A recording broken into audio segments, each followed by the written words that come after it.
You can This like mute or conference will now be recorded. unmute whoever you need to do so. But I can also be in charge of that if you want. I think. Let me check. Yeah, I can mute and unmute people as well. I believe so. Okay. Yeah, if it's a small group, I want to do like introductions and get to know folk on the call who we talking to.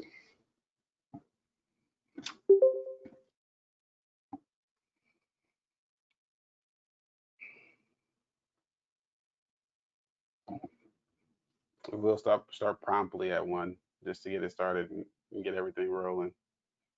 Okay.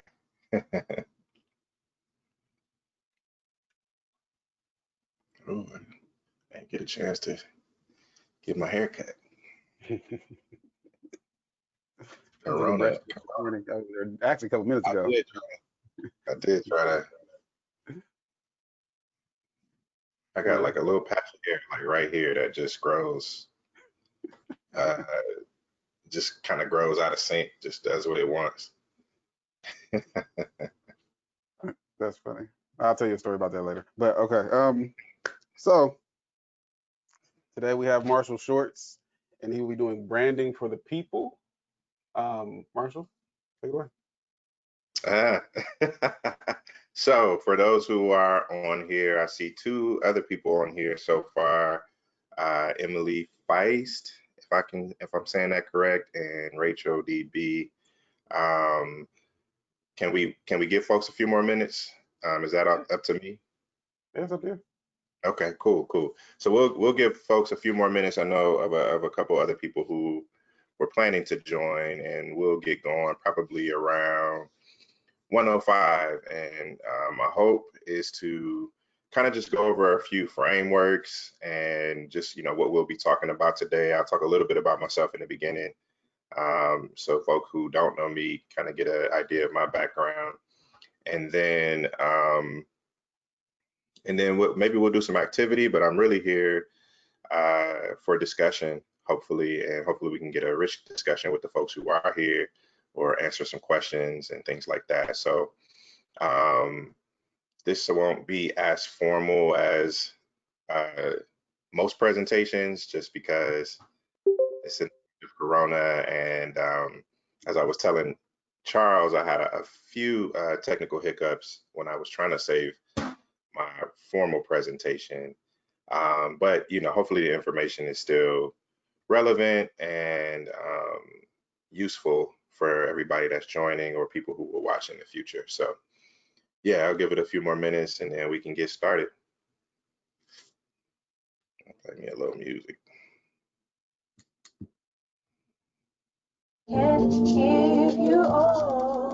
Can you hear that? Yes, sir. I'll do the intro again at 105. I mean, Okay. but just say your name. Oh,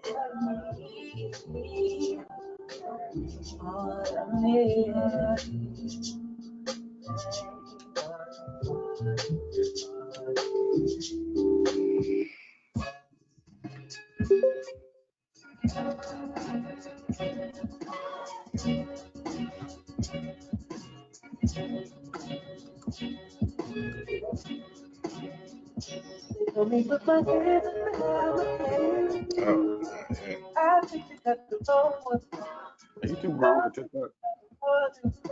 yeah. Are you too grown for TikTok? My bad. I You said, said what? Are you too grown for TikTok? I am, man. I also am. I'm also like not. I won't say I'm too grown. I just don't feel like learning a new platform. That's all. Oh no, I'm a consumer. I'm not saying in terms of like learning anything. I'm like, my daughter has it, so I get it to like spy on her to make sure she's all right because Yeah, she's 9 and she shouldn't act like so. yeah. My son doesn't mess with it like that. But if he was on it, I probably would. Um, at least like be able to watch so I can see what he's doing. He's on Instagram and he blocked me, but that's a whole other. He blocked me originally before I found out he was on Instagram, and then we had to That is wow. crazy. That's crazy. Typical like teenager stuff, you know. Yeah.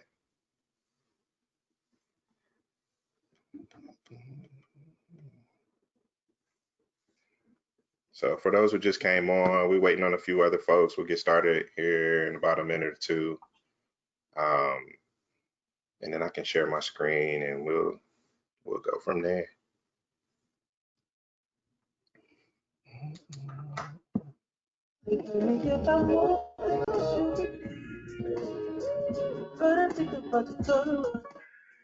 I've been working on the summer, so looking for the quality. How it put you on the way from my head to the sky. I think you got the wrong one. I think you got the running. I've been searching for the love one.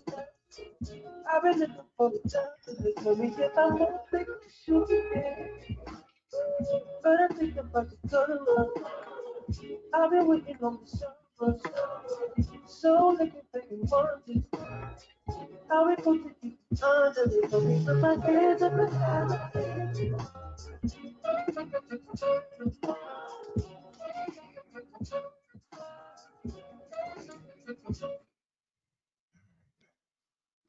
Well, let's get it. Oh, okay. This is the great Marshall Shorts, and he'll be teaching today branding for the people. All right. So again, like I think this is probably my first actual like presentation, like kind of formalized during this time. Anything else has been more of a conversation. So I hope y'all will bear with me. Had some difficulties with some software, so I'll be presenting from Dropbox Paper, so it's not going to be as visual as I would usually have it, but hopefully the information still resonates, and I'm hoping that, you know, if we don't have too many folk, but whoever is on the call, that we can have some like good discussion and really talk through this. I think this should be more of an organic conversation. They wanted it to be more of a workshop, but for me, like conversation is like, for you know, so rich and so empowering in a lot of ways. And so, you know, we'll maybe do some activities at the end, but yeah. So I'll start by sharing my screen if I can. Hold on. Button at the bottom if you hover.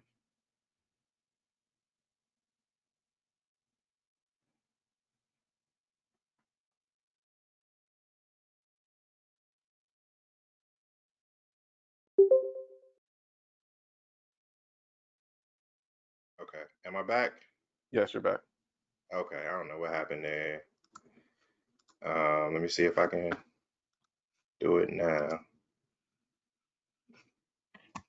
I think you gotta give me access again, Charles. You presenter. Yes, sir.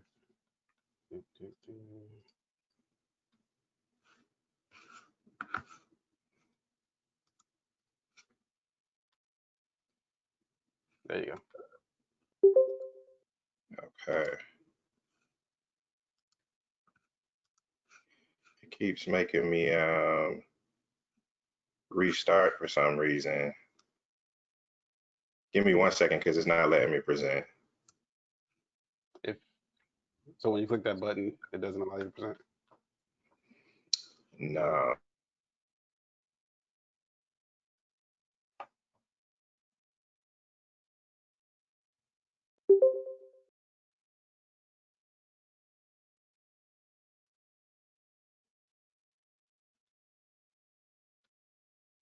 Next presenter again.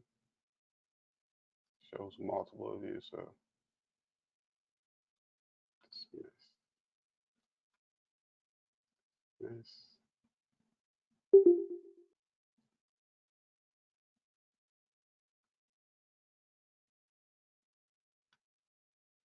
There you go. The mic's muted. Okay. Can y'all see that? Yes, sir. I'm so used to Zoom. GoToMeeting is like Lightweight, it's similar, but it's not the same. All right. So yeah, I'll be talking about branding for the people. And I know it might come across a little deceiving because we're not really going to be talking about branding in a traditional sense. But before we begin, um, this is kind of a short, small agenda that we'll go over. There'll be some acknowledgments and some introductions. We'll talk about why we're here. We'll get into some design and branding for the people and what that really means, or how I define that. And then how do we use our creativity and our skill to create impact. And then if we have time at the end, we will do some activities. Charles, how many people we got on here so far?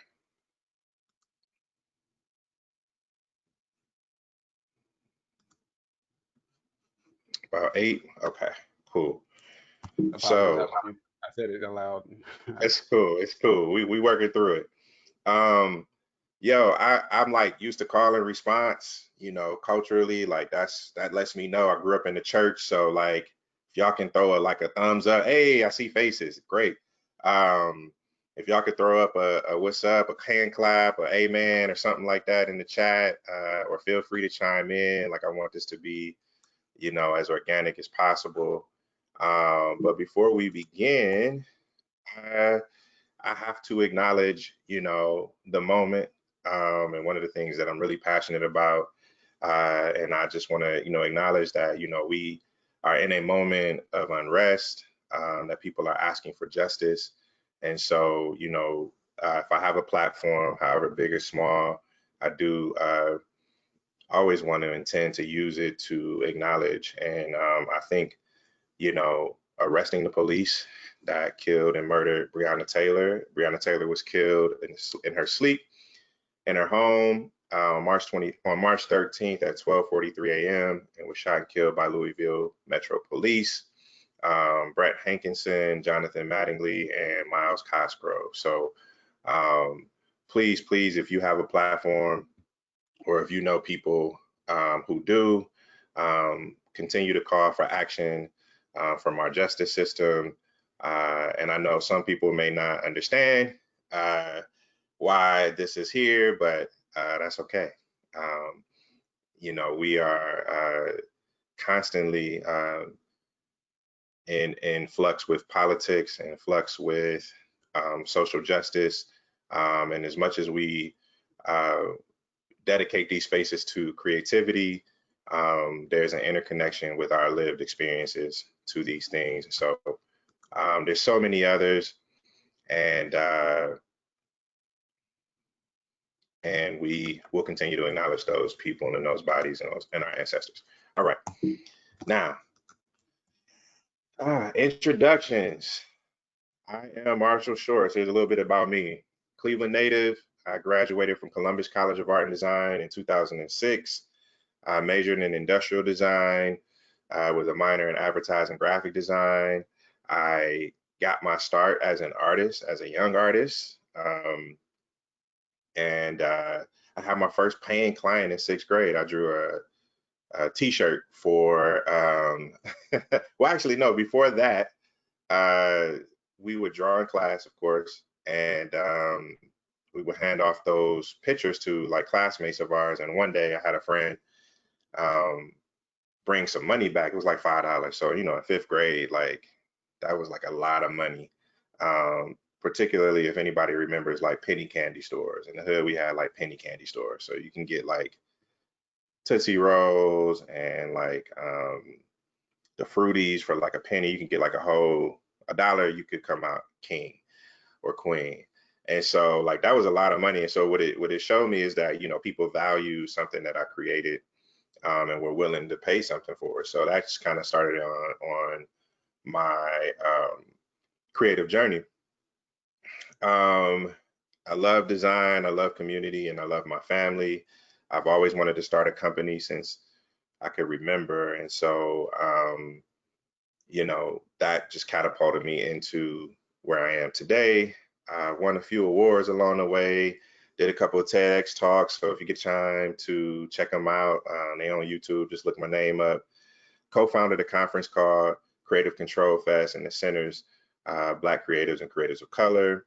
I'm a father, a husband, a brother, a son, and I get the greatest joy when I am sharing and there's an exchange of knowledge. And so I bullet pointed all of these just to show that, you know, there's intersectionality that we all have. We aren't just, you know, one thing. Our identity is not solely our race, even though, you know, that may be how we choose to acknowledge our identity. But it's important to understand that these things aren't just the only defining determinants for who we are and what make us up as people. So if I'm going too fast, because I can't see everybody's faces, please, please, please stop me. And I may go in and out of this presentation just so we can have some dialogue.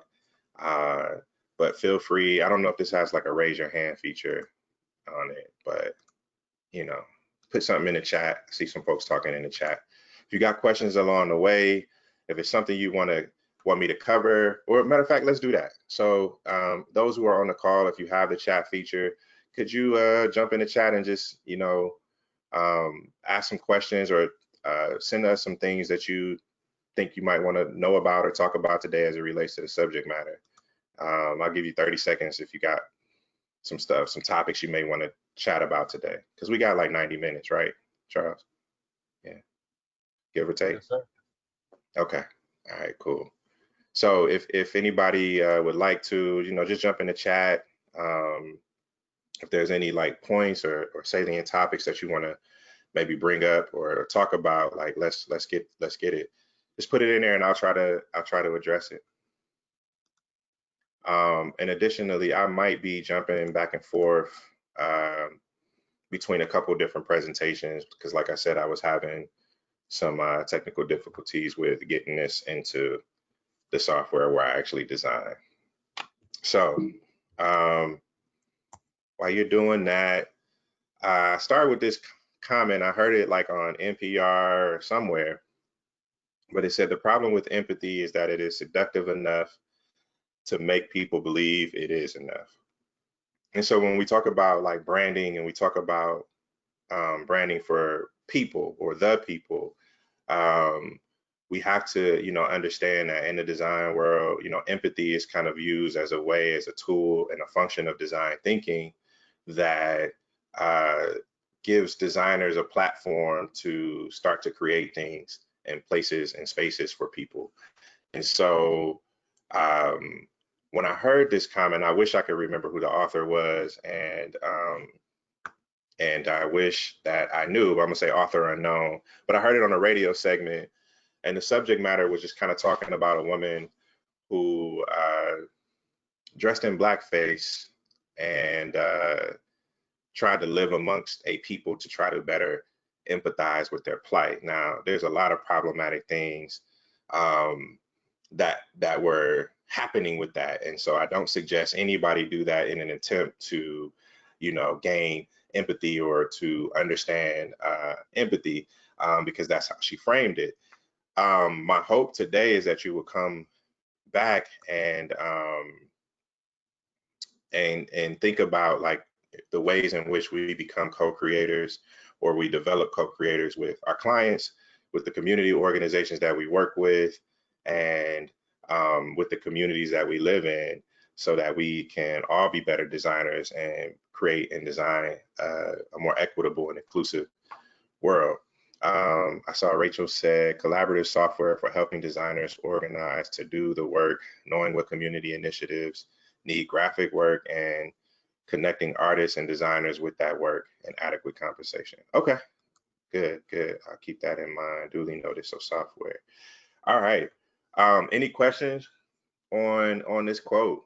And when I say, you know, when the reason this quote resonates is because empathy can often, in the way we understand it, when we're doing like brand strategy and design thinking, can often leave out the people that we are designing for.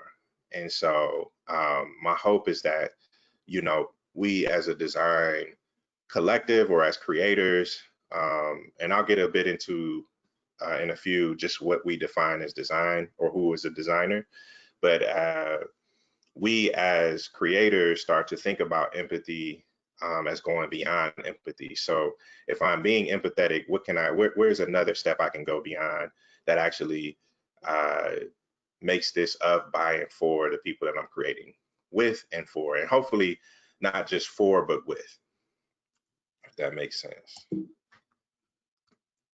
All right, so why are we here? We are here by design. And what do I mean by that? Chip Kidd has a quote. If you're not hip to Chip Kidd, like just look up any of his books. But the main one is like it's like a picture book of like if you want to get into graphic design. But in that he says everything that is not made by nature is designed by someone. And so what that means, and I don't know if this is what he means, but the way I read that is that the spaces, the places, and the things that we make are by design. Okay. And so if a system or if there is misrepresentation or if there is oppression or lack of diversity or anything that could potentially be harmful to people, we can acknowledge that that is by design.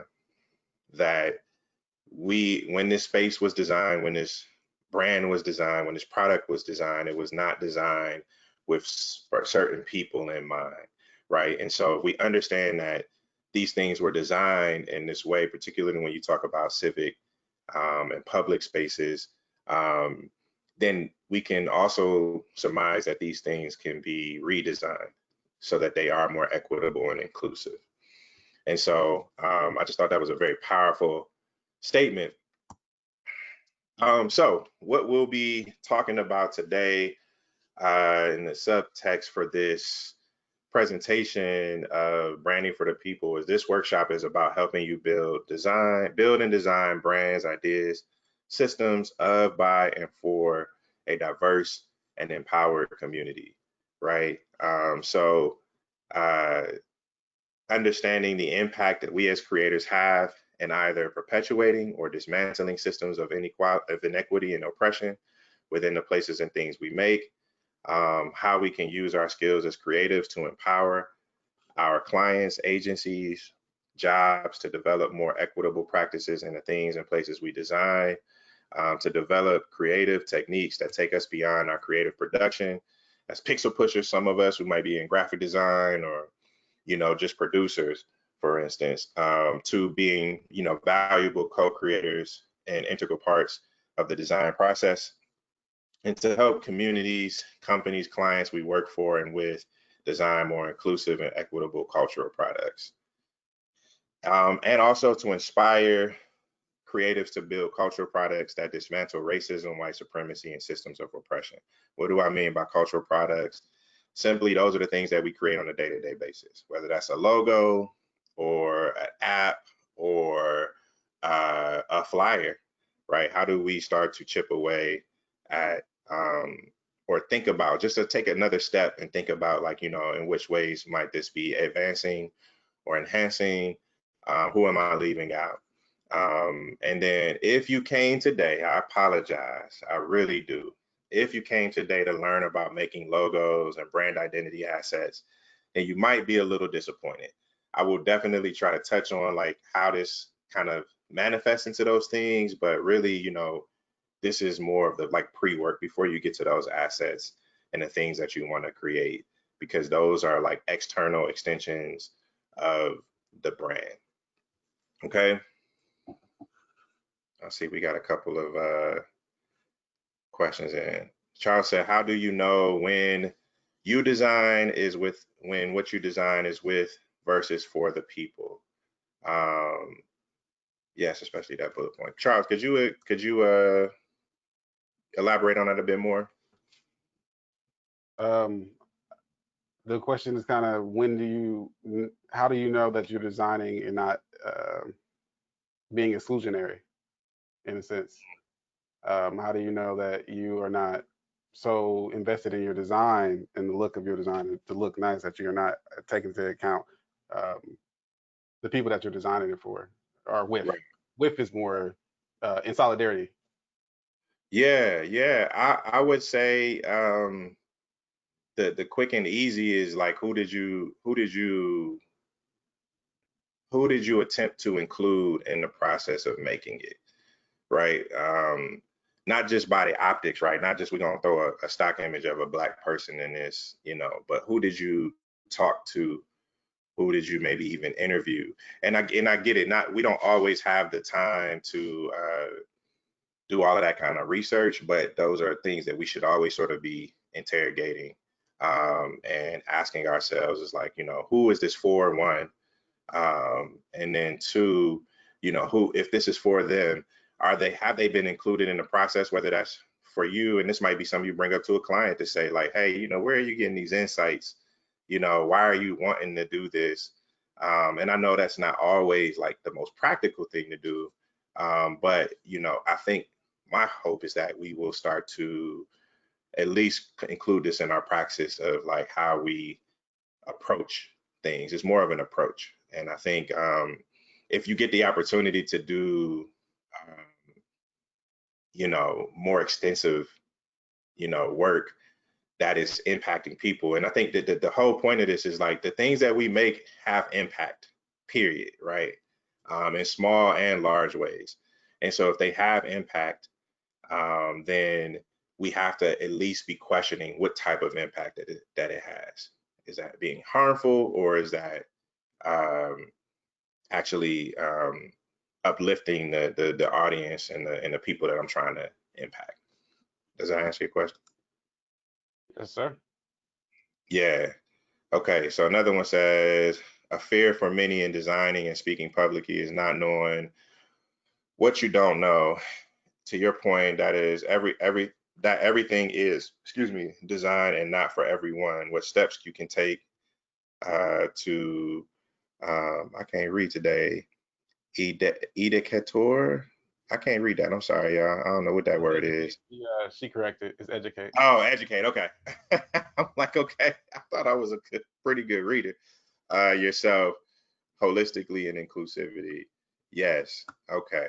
All right. So we're gonna have more time to kind of discuss and dialogue, but I appreciate y'all dropping y'all's comments. It lets me know you're listening.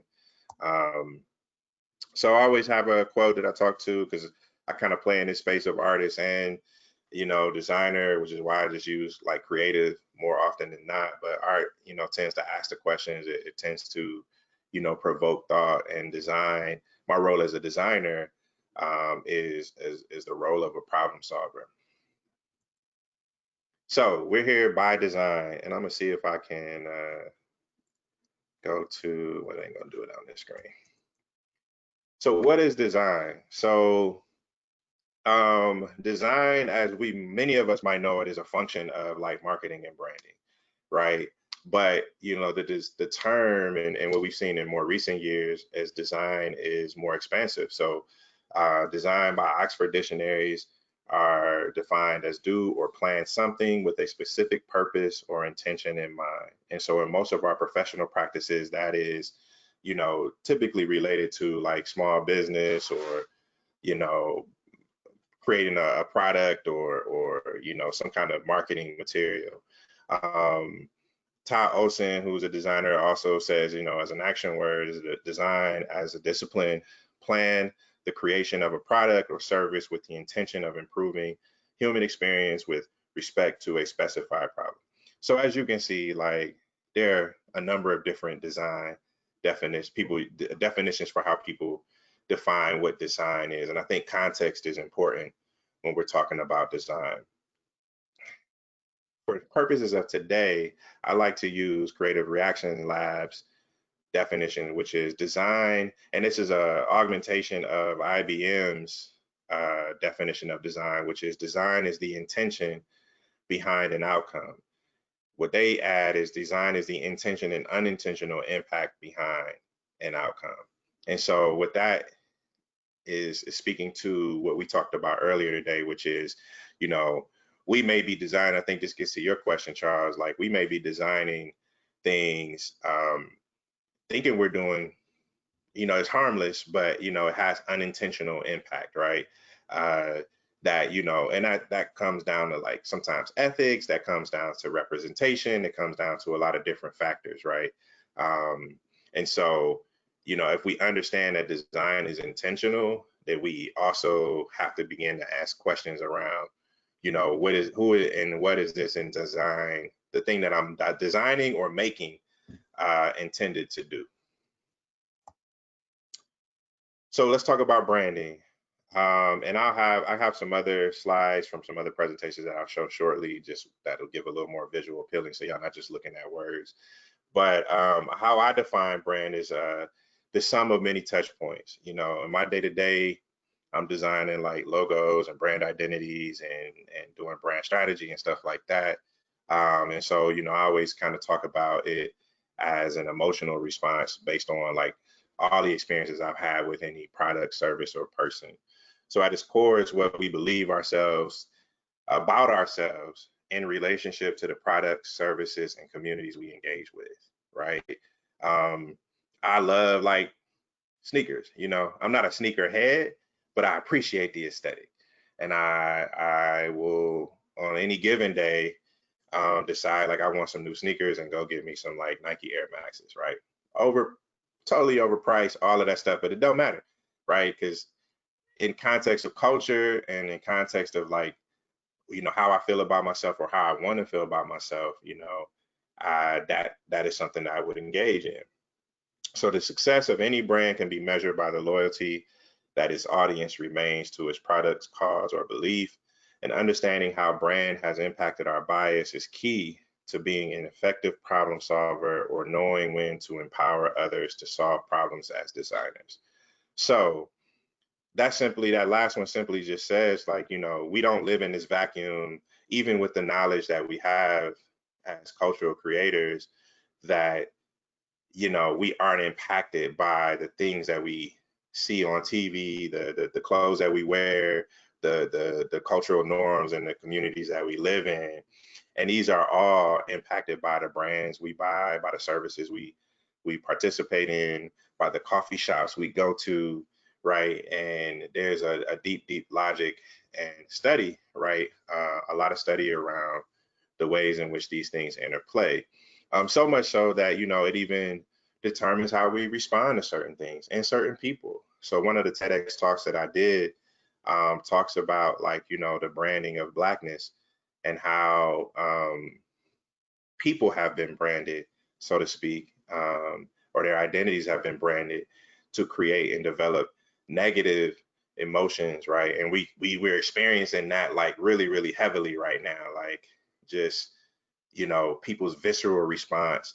And so, in what ways do we expand our understanding or idea of branding beyond just like assets we create, logos, right? Like these are things that are often representative of experiences people have. So I always say, like, if you got food poisoning at McDonald's, the logo of McDonald's is just a reminder of that food poisoning that you had gotten from McDonald's.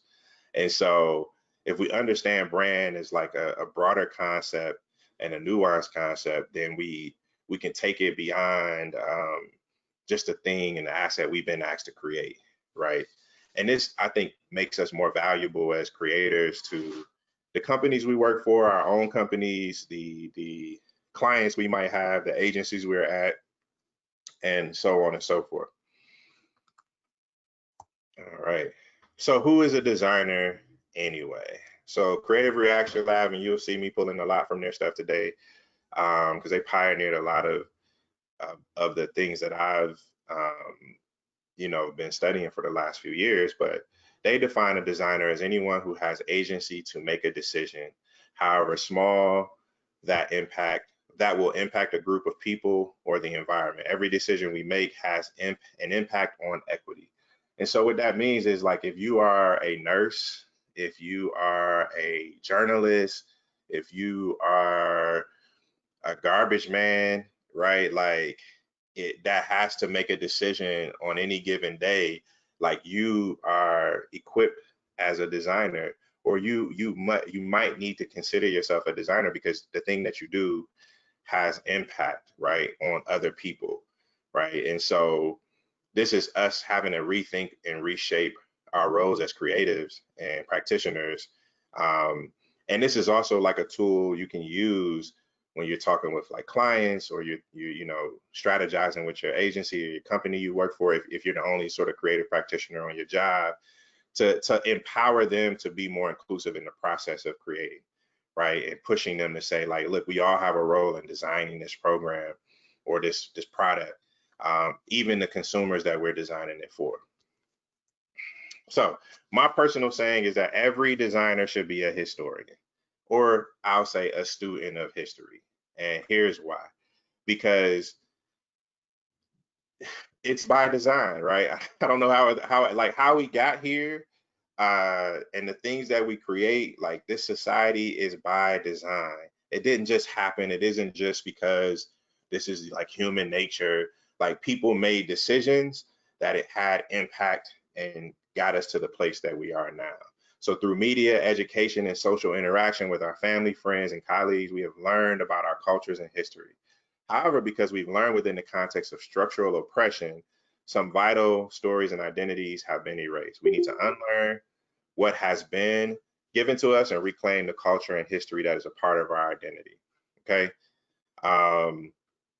So steps, and this is getting into, you know, how do we figure out, like, you know, I think to your question, Charles, like how do we start to figure that out? Is that it's simple, man. You know, my thing is like the first step in critical thinking is asking why. You know what I'm saying? Like why is, and just continue to ask why, right? So you get an answer, okay, why that answer, right? So who, like who, what, when, where, and why. There's a training I'm doing now around some marketing framework for like progressive organizations called Race, Class, Narrative. And in that, it talks about building a framework for messaging that names race and class, one, and then two, explicitly names a villain. So sometimes when we talk about like systemic oppression and we talk about like, you know, just racism in general, right? We leave it open for people to kind of come up with their own ideas of what that means. But when you start to name who, right? Who was the person that who passed this, or people who passed this policy that now impacts this group of people? And then, you know, you can start to interrogate and unfold all of that. And that makes us better creatives. That makes us better designers, and also ultimately better brand strategists, because we are equipped with the weaponry of history. So we should also be critical of that history, how it is being taught and understood in the schools, in the media, and by our community. And we should ask ourselves, you know, and others who wrote this narrative, what is the purpose and what kind of time and context did this occur, right? And then we should be seeking out alternative perspectives and to think about how they influence the telling of our interpretation of history. And spaces and places are constantly changing, so to take time to peel back those layers of history, right? So if we know like that as people evolve, as communities evolve, these things are in constant flux, right? Then that means history is the past and present is infinitely close, right? The past, present, and future are infinitely close.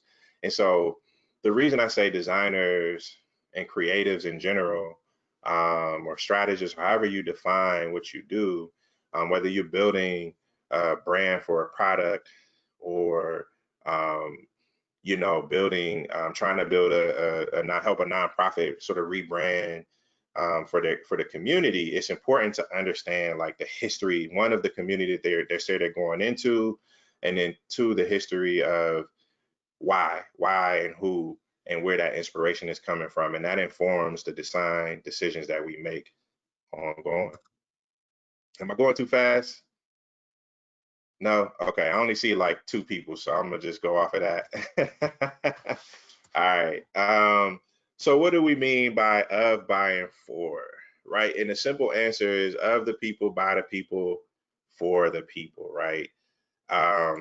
This is although it's a little more commonly known now, I first learned about this concept when I was working with an agency out of Philly who does advertising and really like advertising research and cultural research as an ad firm for health disparities within minority communities. And I got to work with them on a project for Ohio around youth suicide and developing a campaign to address youth suicide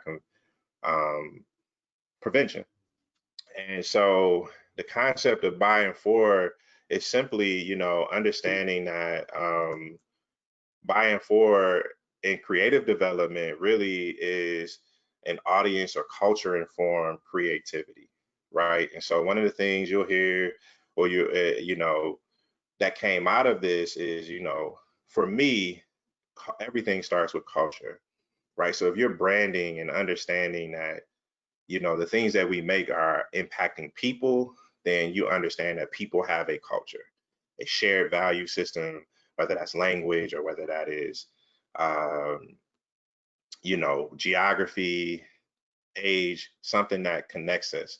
And so you can't make the mistake of going somewhere and assuming, right, that that culture based off your own knowledge, right? So the philosophy of developing messaging and multimedia buying for the targeted population means that you can't oversimplify that communication and the challenges involved, particularly in reaching low income and underserved populations, right? And I think, for a lot of folk, that may be why they got on the call today, is to try to get a better understanding of how do we sort of move equitably with our messaging, with our branding, and understanding, particularly as creatives who are in a position of making things in places and spaces for people who we may not ever know personally, but who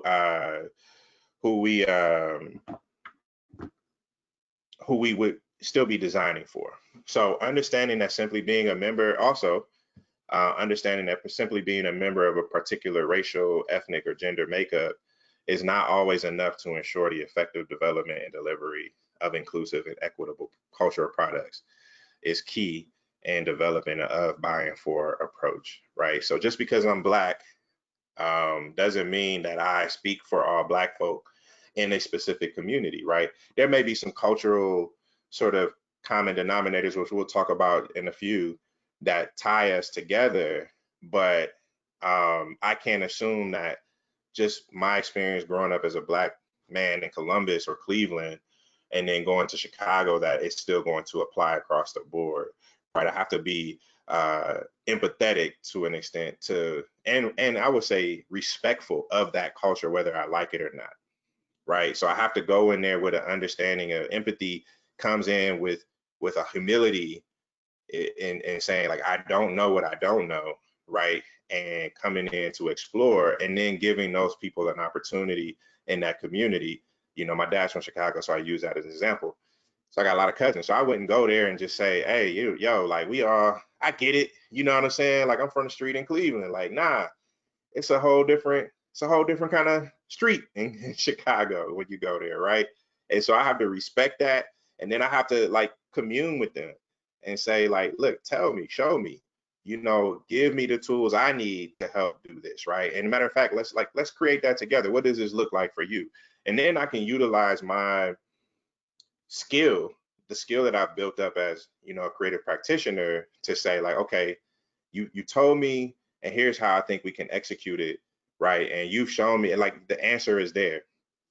And so to validate that content and delivery, we should always seek to obtain direct input from communities we intend to create for, and then address their needs as defined and determined by them, right? We involve them in the creative process of developing the messages, the campaign, and the multimedia as co-creators. Now, I know that this isn't always possible, right? But when given the opportunity, and sometimes we should also take a step back and make the opportunity, to do that.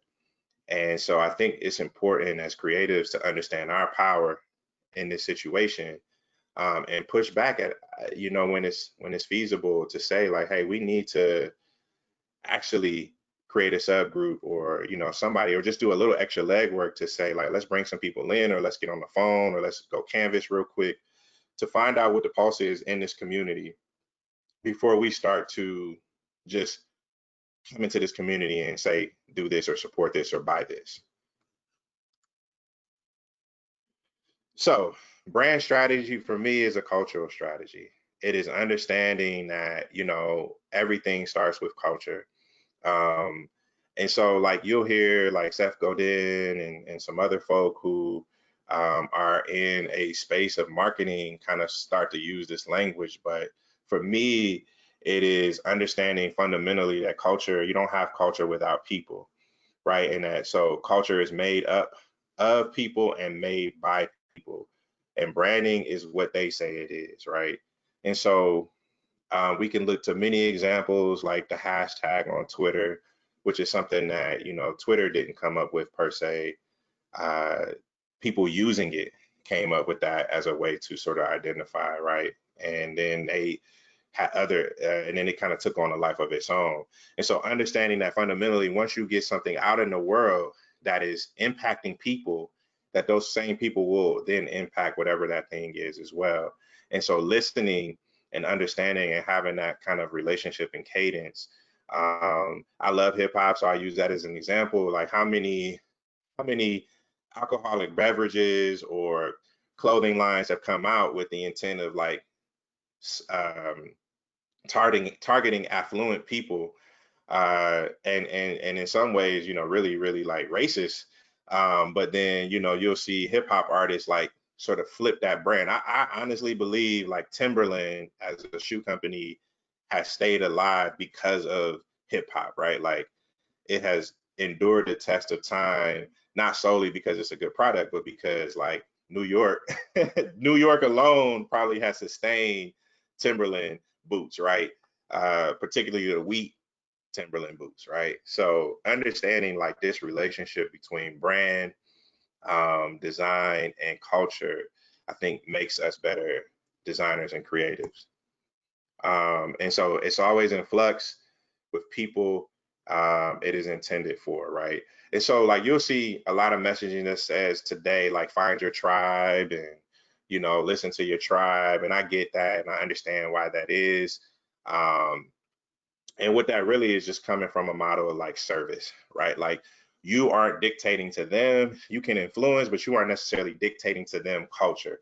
You are finding and embedding within that culture that has already been established, right? And so, and that culture is saying we accept you or we reject you, right? And so sometimes we create a lot of things and we're like, man, this is the best ever, but the culture doesn't accept it, right? Because the culture might be saying we don't need it right now, or it's not for us, right? And so, you know, um, and when that happens, there's no amount of money that you can put behind ads to make that happen, right? Because the culture will tell you what's up. So I think, as we start to think about branding, and I hope this is helping us rethink about and reconsider what brand is, and even what our role as creative practitioners and designers are. All right, so this is kind of like the last part of my presentation. And I got a couple other slides I'll switch to just to talk a little bit more about like how, some tenets for being a good designer, and then just some examples of, thinking about some visuals of thinking about like how we could possibly like frame branding um, and become better creatives. So there's a concept called common cultural denominators, and again, I learned this initially with Me Productions out of Philly, who does a lot of that kind of work. But the basis of it is to create and activate work that is relevant, equitable, and progressive with communities. And so we champion what we call common cultural denominators at the center of our work as creative change makers. And so the examples I'll use come from another agency, but I'm using them because it gives you an idea of how you might start to frame some cultural work or some branding that you are attempting, or a project that you are attempting to get out into the world. Or if, for nothing else, just a foundation for how you might spark conversation and evade differences by focusing on some of the common cultural denominators, right? And when you see these, you'll understand what I mean. So these common cultural denominators are universal truths, experiences, elements, and assets that are shared amongst every human, regardless of their background, demographic, profession, or geography. This includes elements like storytelling, creativity, food, public space, more that serves as a catalyst for how we help people connect with each other and reimagine their collective experiences, right?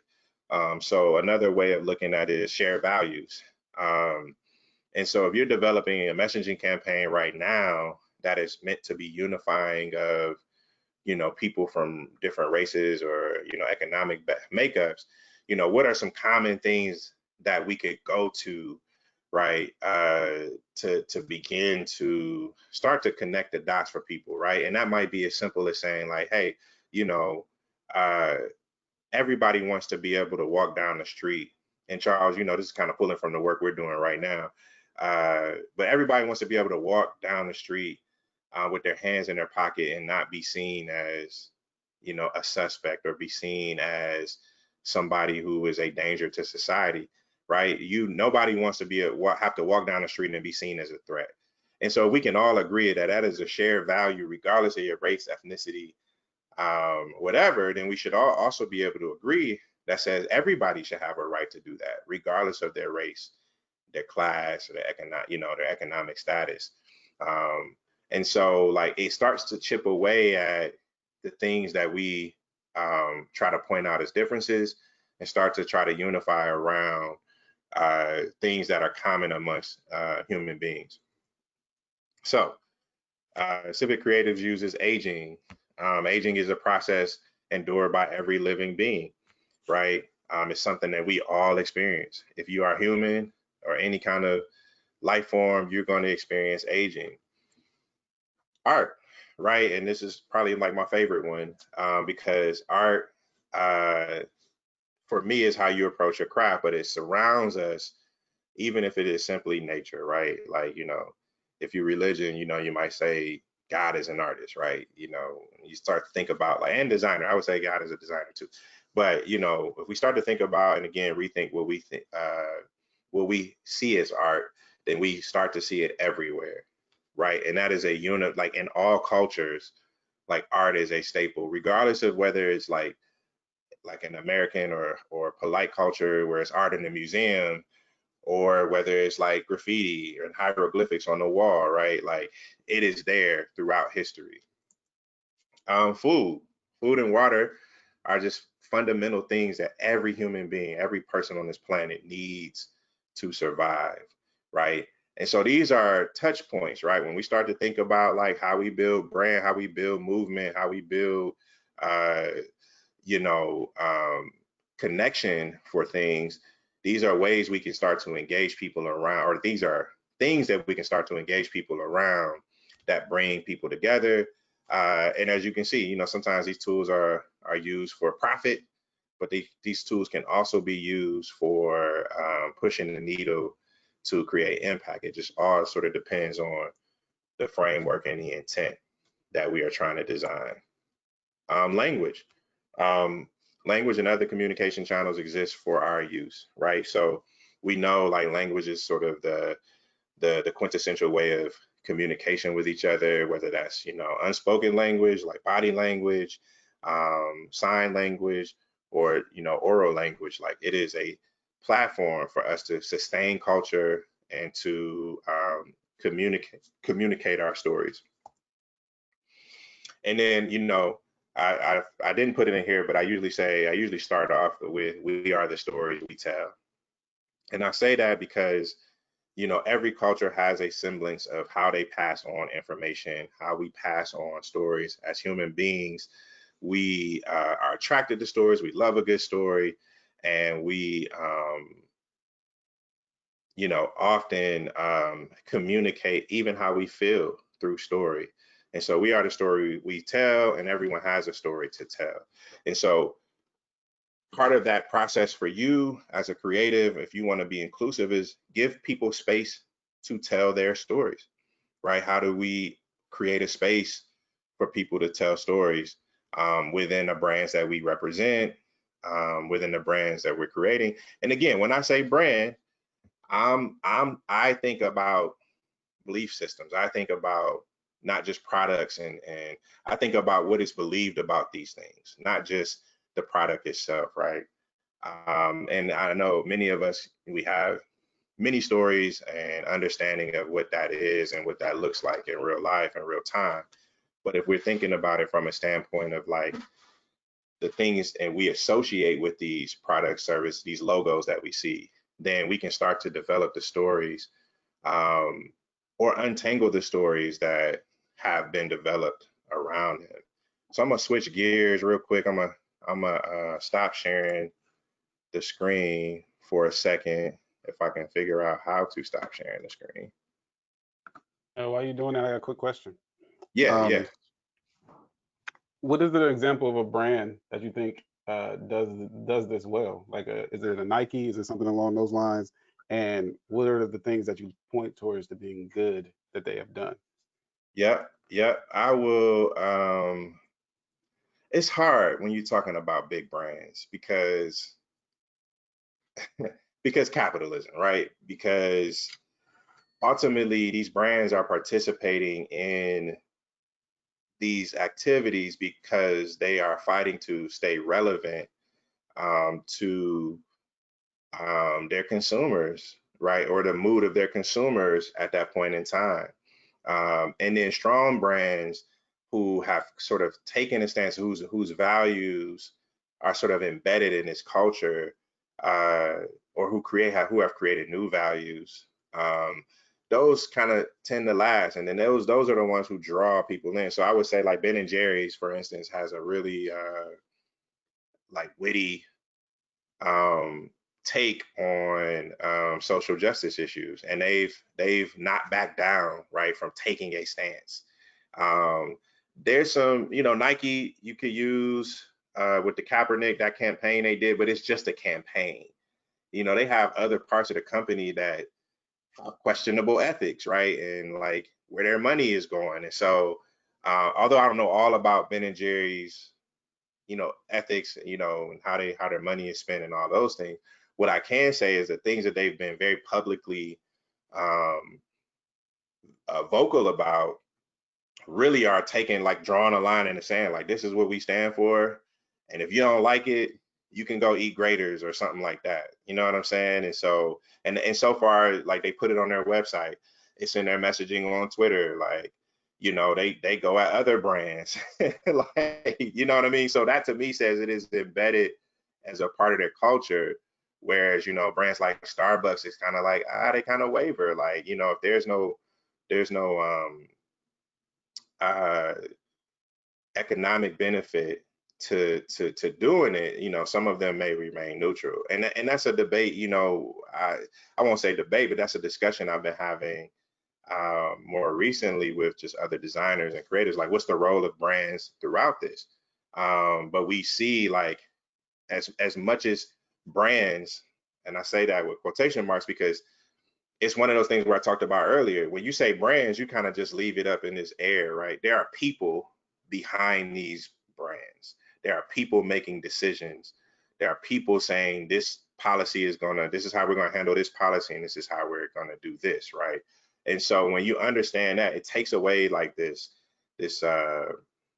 kind of airy idea of like brands roles, and then it puts it in a position of like, oh, well, who are the people making the decisions that impact the way this brand? And if you see that, then you'll say like, oh, you're gonna see people wavering because they trying to, you know make decisions based on like whose political campaign they give it to, or like who their rich billionaire friends might be, right? um and so it's hard to say when it comes to when you just talk about brands that do this. I tend to try to focus on people who um, who are behind these brands making decisions, right? And we don't remove that when it comes to like small business. You know, if somebody is racist in a small business, we get this owner out of here. You know what I'm saying? So when you say Nike, it's a little bit harder to kind of to pinpoint, right? But we're starting to see like, oh, like Goya seasoning just in the last day or so, it's like, oh, we support Trump, you know, like support Trump, right? And so like now people in this day and age understand like, okay, these aren't just the products we buy. Like there are people behind these brands making decisions or supporting things with my money that are potentially harmful to me, right? And so while you know we as creatives can kind of skate in this rink of like, oh, I just create the assets. I don't got nothing to do with that. You know what I'm saying? Like, you know, it starts to get a little bit more sticky when we talk about like impact, because when we try to remove ourselves from the things that we make, um, and I get it, sometimes it's based on our livelihood. Like I got a friend, she designs, she's creative director for a firm that does like all Republican marketing, right?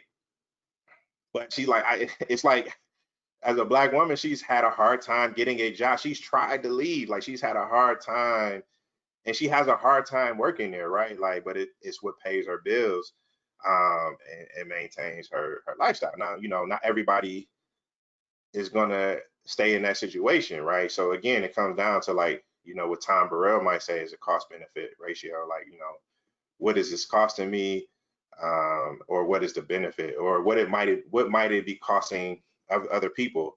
And so an example he gave, and if you're not familiar with Tom Burrell, he's like advertising Hall of Fame. He wrote a book called Brainwash, and he started an agency out of Chicago called Burrell Communications. I had the opportunity to meet him, and we brought him here a couple years ago. But one of the things that he talked about was that, you know, as an ad agency at the time, I think in the 80s when like black advertising was like on the boom and on the rise, they had an opportunity to get in tobacco, right? Cigarettes was like the boom, right? It was big money. Tobacco companies were shelling out a lot of money, and they would have made a lot of money, particularly doing campaigns that targeted black folk. But they got a hold of research that talked about, or that proved like the long-term um, damage of tobacco and smoking. And they decided to say like, you know, although this would benefit us a lot in the short term as far as our money and how lucrative it would be, it's gonna cost the people I love and care about and see on a day-to-day basis a lot. It's gonna cost them more than it's gonna benefit me, right? And so if you just weigh that little bit, like that little decision making, um, that little mechanism to start to make a decision, like um, it just makes you push pause, even if you go through with it, right? Because tobacco still found a way. You know what I'm saying? I was a part of a campaign uh, years ago when I first started like freelancing, and Ohio had to stand against tobacco, and we had the opportunity to do a Black and Mild campaign against, you know, like, because that Black and Mild specifically targeted Black communities. And the governor came in and took that money and took that funding that they had sued the tobacco companies for and won. And so, again, like, you know, these decisions are being made by people and they have impact, right? And so we are designing a society in which we want to live. And so when you as a creator are developing things, and you know, again, I apologize to anybody who is like thinking we're gonna get into like the nitty gritty of like brand identity and things like that. We can talk about that, but I think in this moment, I had to pivot this conversation a bit to talk more about like, you know, the impact we have as creatives in the world we're trying to design, and the things and how these things impact us. Um, and so how we become better designers for the people and for movements and for change. And so I hope that answered your question. Any other questions, please? Sure, Rachel. Hello. Okay. I am coming at this from a slightly kind of sideways angle in that I'm a trained graphic designer. I never went the agency route because I didn't want to eat the sandwich that came with the situation. And but I'm also very much an operations person, and a lot of my work right now is centered around helping startup cooperatives, because I'm a textile artist and co-op enthusiast. That's how I introduce myself. Helping startup co-ops and community initiatives work collaboratively using approachable online tools and systems. So right now, there are a number of, I'm in Dayton, Ohio, and our commission recently declared racism a public health crisis. And that was in part spurred by a report, an 18-page report put together by this group of, there's a lawyer, there's a nurse, there's a variety of people that are forming a collective called Eradicate Racism Collective. I'm in a lot of these spaces because I'm also heavily involved with our grocery store cooperative here, and which is being built from the ground up in a food apartheid area, and we have over 2,600 community member owners, people from Dayton and other places that have bought in to be a community owner of this business. All that to say, I'm also connected. I'm connected with Midwest Culture Lab, so I'm I'm familiar with the Story platform. I'm in the room with Mariah Johnson and Darshil. Yeah, I'm doing their artist fellowship right now. I'm leading their artist fellowship right now. Yes, but Eradicate Racism wants branding. They want the logo. They want all that stuff. And I know that there are designers and artists in the community that could do this work, but we're missing the piece where the organization and the designer can connect together when both sides of that equation are overmaxed and like having to react to too many things. So I want to help in that space to be able to make these opportunities actually happen, because the organizations don't know what they need to know to give the designer, so that's where I'm coming at this from. Is there a reason the designer isn't in the space with the organizers? I think in part it's because of perpetually trying to keep head above water, whether they're employed or really having to get trying to piece lots of things together. And then the organization doesn't know how to invite the designers. Like they don't know who these people are. So I want to be able to say, I know who the people are, and I know and be able to those people know these are the jobs that people are looking for, and they can slot themselves into those places. Yeah, so I want to attempt to solve that problem now, because it seems like a really complex problem. But I will say, I recently had a conversation with a tech investor.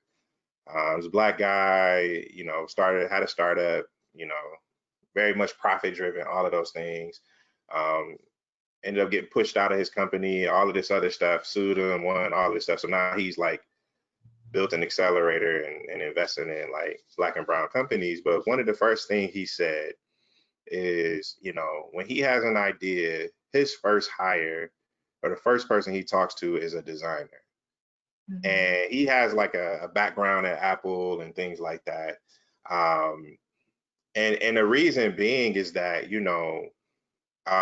it's hard to fully, it's always typically when you come in on a project as a designer after the fact, right? You still have to go back and do a bit of digging, right? To get full context for the thing you need to make.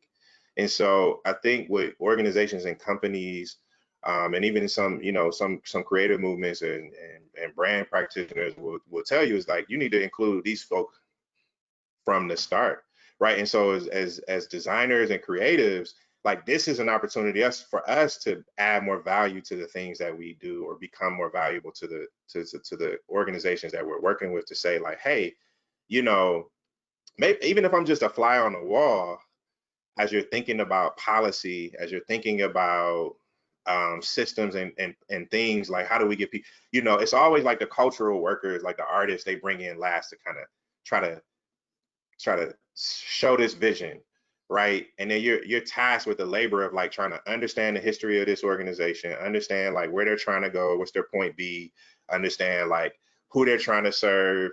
And any like seasoned designer or practitioner is going to ask all of these questions, right? And sometimes you'll find that organizations don't even have the answers to those questions, right? So you're still starting over, kind of, in a sense, right? And so like I would start to encourage any organizations to say like, let's just have some artists and creatives in the room when we're planning, when we're thinking about actions, when we're thinking about demonstration, when we're thinking about policy we want to change, because they're going to bring a perspective that may inform how we're thinking, right? And again, like I said earlier, like the people who are in the organization are designing, right? Like they're making decisions, right? And so like if you just put that framework on them to say, look, hey, you're designing things that have impact on people, even the creatives that you want to bring in, like let's have them at the table now, right? And then designers, we have to start to look at ourselves outside of our production per se, and use our critical thinking skills and bring that to the table to say like, look, yeah, well, what's the channels we're gonna send this through? What's the application of it, right? Like, you know what I'm saying? Like, and I know that just just from working with enough civic organizations and doing some work with Ohio Organizing Collaborative now, and OSA and Culture Dream Labs, and these are questions like you got to constantly asking, right? It's like, why now, and should these artists that we want to engage around policy be involved from the beginning of the process? So we're all co-creators in this, and then like our skill and our labor and our production will enhance it, but now we're not having to kind of do this cadence of back and forth and trying to understand when this could have been understanding from the start. The second part, something that occurred to me is that I think sometimes as designers, like if you're known in your circles as a graphic designer, there's still the disconnect in design and art being valued labor. And so I think that might be another reason we shy away from like putting ourselves in those rooms, because as much like I want to do everything for everybody, and yet I still live in society, there's still capitalism, I still have to, earn dollars to continue existing. So, and a lot, like most community organizations, they don't have a line item for, the creative work, the design as a value of the skill and labor that we bring into the room. So can you speak to that challenge at all? Yeah, because I still deal with it every day. Like honestly, like it's a challenge. It's some unlearning that has to happen. It's some learning I had to do on my end as far as like positioning, right? Like part of branding is positioning yourself in proximity to these things, right? So there's some work on both sides we got to do to kind of bridge that gap. But I always like advocate in the rooms I go to say like, and I'll say one simple way is to start asking questions, because that'll poke holes in anybody making decisions and thinking that as a designer, as a a creative practitioner, not having value. When I start asking like, oh, you need a website, and I just a simple question of like, for what? What's the goal of the website? Like, what's one specific thing that you want the website to do? And they start rattling off certain things, and then I say, okay, cool. Well, then how you plan to get people to the website, right? Like, what other assets you need to create as a result to do that? And then it starts to unfold like, oh, right. And I work with young designers who, you know, I always try to teach to say like, look, you know, be more than just a person taking orders. Um, Sometimes that's necessary, you know, sometimes, you know, that's just a part of the job, but like, you know, you have value beyond taking orders and directives from um, people who don't necessarily always understand what you do and what you actually bring to the table. So part of the onus is on us to like communicate that to the people that we work with. Agencies have a little bit easier, like they've kind of positioned themselves as those go-to people. But as individual artists and creatives, like, you know, or start organizing our own stuff. Honestly, you know what I mean? Like, honestly. So, any other questions before I jump into like a couple more slides? No, cool. All mine's clear. Cool. Thank you for that question, Rachel. So I'm gonna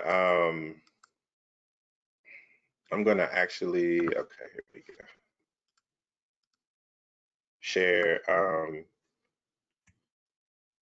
a few slides.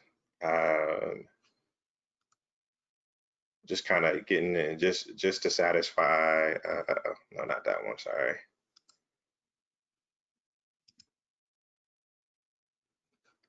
Just to sort of satisfy my need to address some of the like more physical, tangible things, and as far as branding. But what you'll see is a let me actually put this on full screen. And here I'll show some examples of sorry, I need to reshare with this one.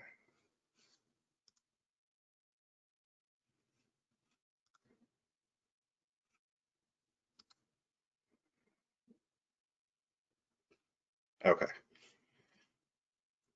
So if you saw my TED Talk, one of my TED Talks, this is in here. But you know, here's a simple sort of breakdown of how we typically understand branding.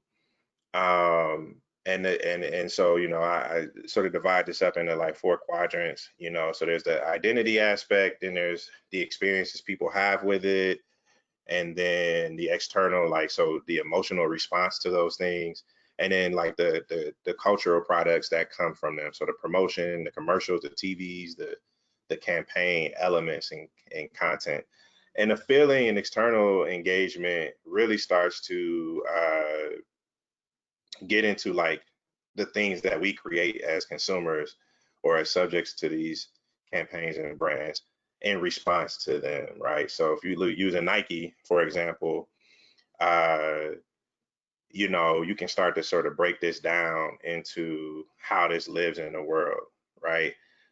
So, you know, the logo and identity is just how we identify a thing. It is not telling the story of Nike. It is just an identifier of the brand. How we experience Nike is through their tangible products, like the shoes, like the stores, the shirts, the shorts, the technical aspect. And the collateral and the content is like all of the other things that start to tell us the story of Nike, right? Or what they would have us believe, you know, that they care about Black Lives Matters, which I'm not saying they don't, or people in Nike don't, but you get my point. And then how we engage with that is Nike listening to the consumer and saying like, oh, you know, they start people doing these run clubs, right? Like we need to be in that, right? And this is why I say, like, you know, Charles, you know, Nike isn't always like this sort of altruistic, like, are we just, you know, it's like it's driven by something, right? And that's typically like an opportunity to make some money, which, you know, if you're in business. And so this starts to get at like, you know, how we start to think about branding as it pertains to movement and people and our ideas around them. And so when I say certain things, you know, what race and ethnicity of people come to mind? You know, when you talk about Blackness, like what images do you see? And so how do we start branding people be based on our bias, based on our narratives around branding and what we understand branding to be? And how does that negatively impact and perpetuate certain things when it comes to Black and brown folk, right? And this is specifically sort of dealing with race and ethnicity. But, you know, how has branding people impacted how we think about immigrants? Like, who do we think about when we think about immigrants? Do we think about Italian folk who move here?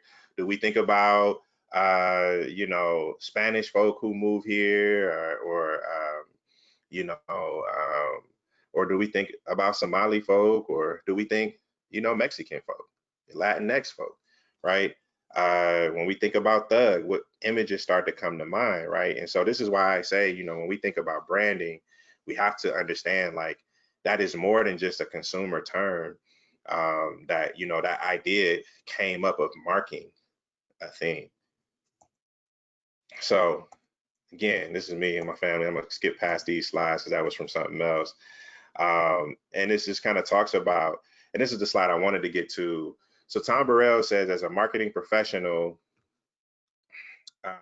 who respects and admires brilliantly conceived and deftly executed propaganda, I eventually recognized that one of the greatest propaganda campaigns of all time was a masterful marketing of the myth of Black inferiority to justify slavery within a democracy, right? So, and again, these tools that we use to sell products, to push causes and beliefs have also been used in how we interact and it's the type of society that we've designed as America, right? This is by design. We get here by design.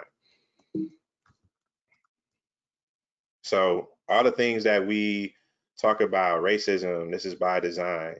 And we have centuries of examples of how visual, physical examples of how we start to create these images.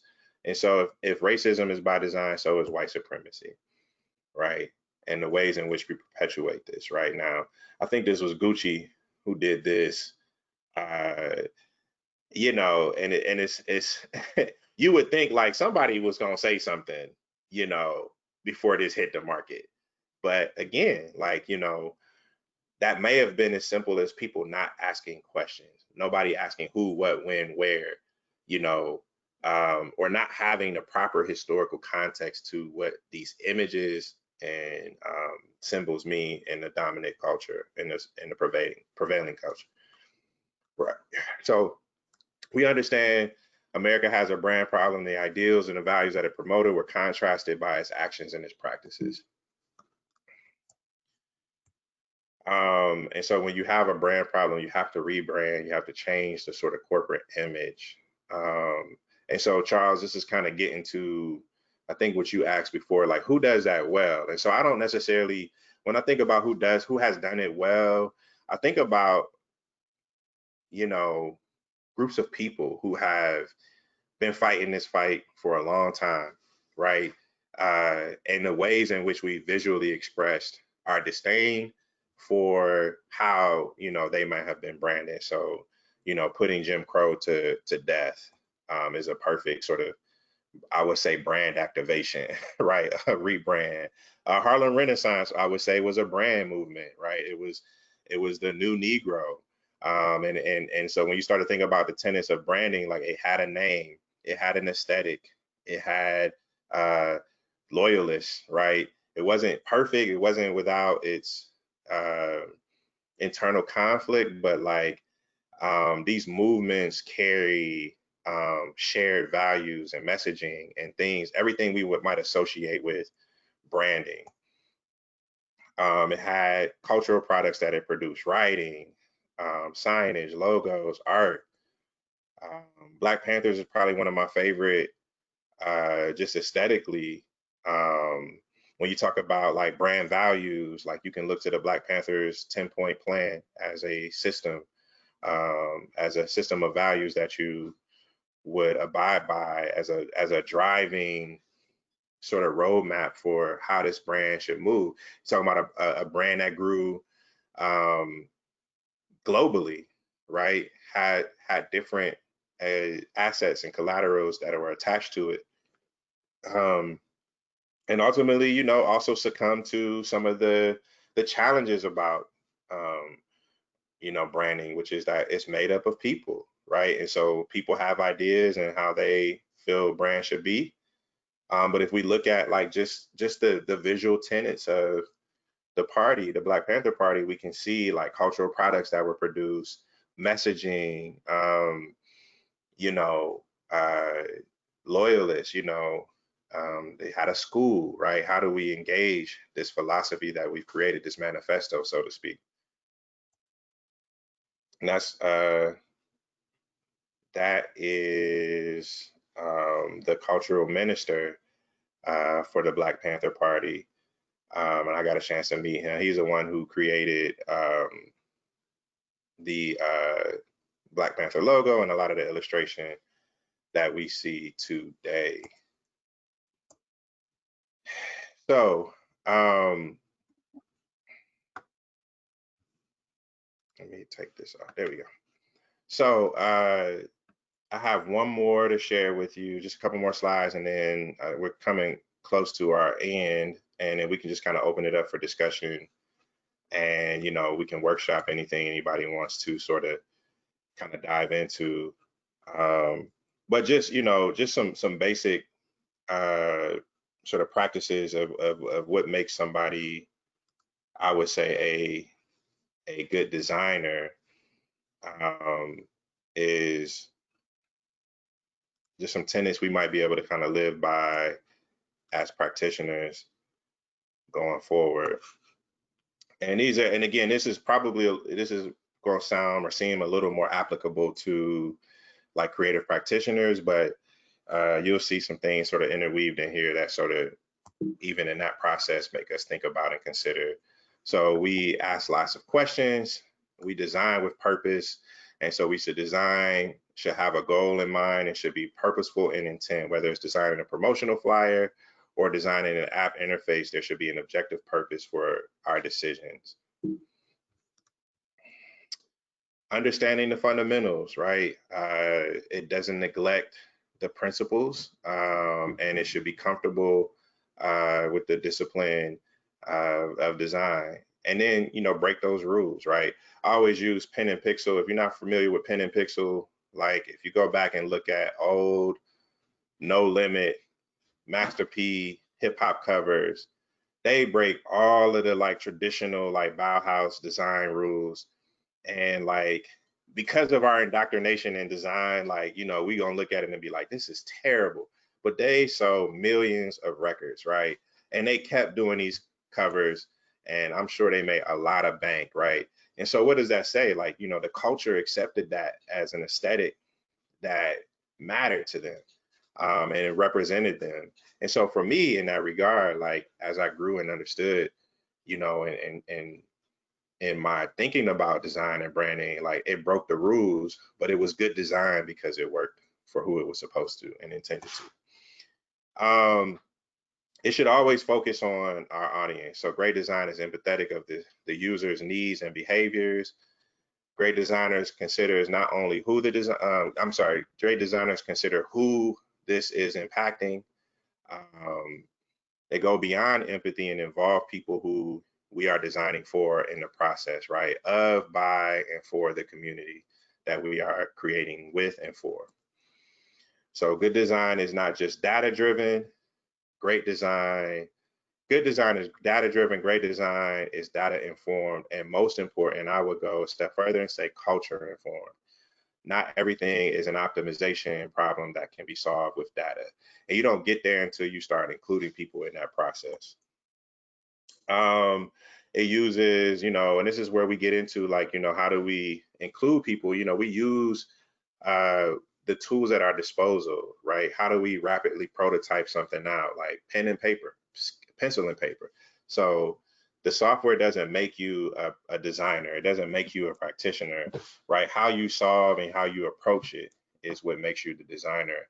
And even I would take that a step further, like the person making a decision is a designer. And so we have to embrace the constraints and be pragmatic. So we do what we can with what we have, right? And this is, and then we get into like the iteration. So get feedback early. And again, this is a lot of the principles we'll hear if you are a UI UX designer, like industrial designer. It's my background, but it's very closely related. A lot of that language is similar, but we get ideas in a format that is quick, Sketchpad, sticky note, whiteboard. We improve, and then we repeat. We continue to just iterate. We continue to ask ourselves why. And then often, a lot of our decisions are based on the budgets. But designing of and buying for people aren't necessarily always concerned with budget. It is concerned with problem solving. And so budget is just a problem that needs to be solved and addressed. Design the aesthetic to meet the solution. So make it meaningful, make it usable, make it dope. Design can be beautiful, but function is its first job. And then great design never neglects the fundamentals on a quest to impress the world around them, right?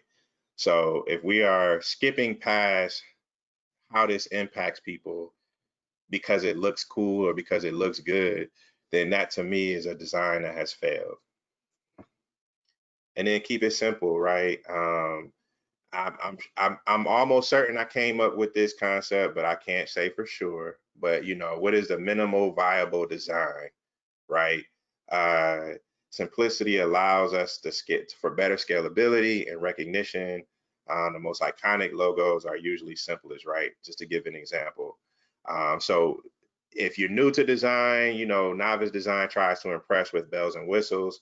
Great design gets out of the way, right?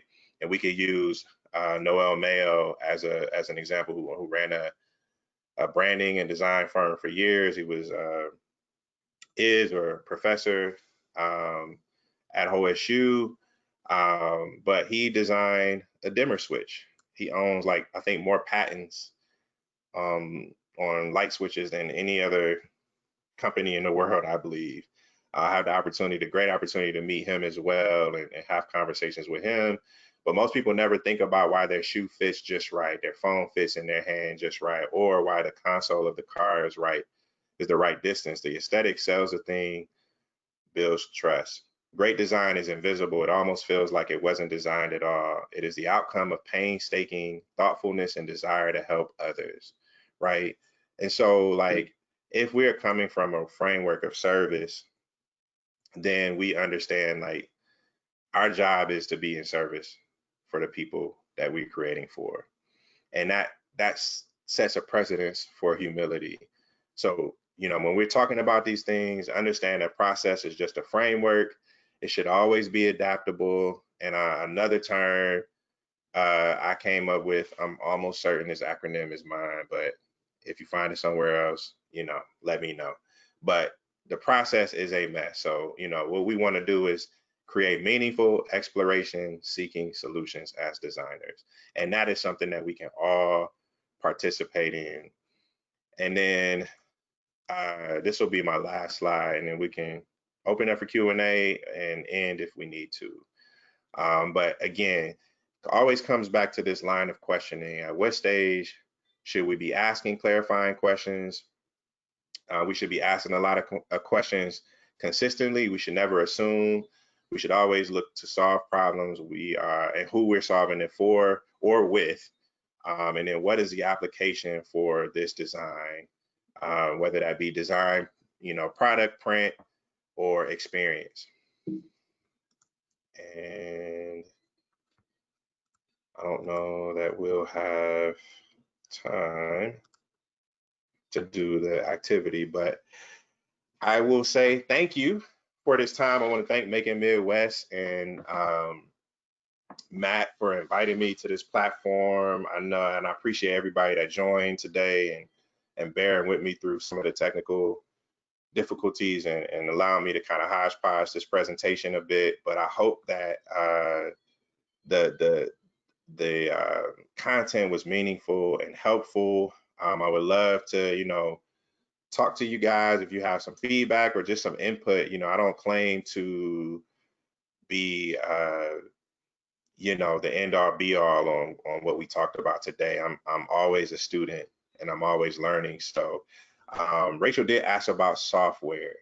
I hope that I answered that in the last question or in the last couple of slides, is that, you know, there isn't a specific software that I go to for a collaboration. I think whatever is most accessible and easy to use for the group or the people that you're working with.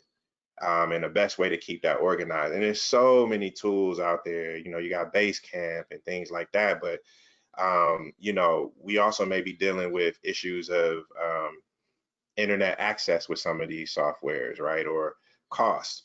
Some software implies that you need a computer to address some of these things. So, you know, right now, you know, a big thing right now is the digital divide and internet access, right? That's a problem we have to solve. Is this a utility? Because, you know, there are people in certain communities who don't have access to software. So you want to throw a community event on Zoom, then you have to assume that everybody can get access to the internet and download the software where they can get access to the internet, right? So I don't know if you can even download Zoom on a library computer, right? So I always say, like, you know, just be pragmatic. Think about like where you are, who you're trying to involve, and think about the tool that will best help you get that done.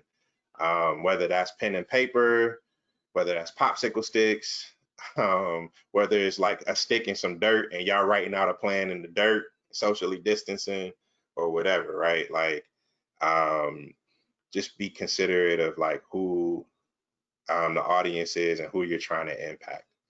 That helps. I hope that helps. And then any other questions, people, please feel free to unmute yourself and chime in if you have questions or want to offer some feedback or whatever.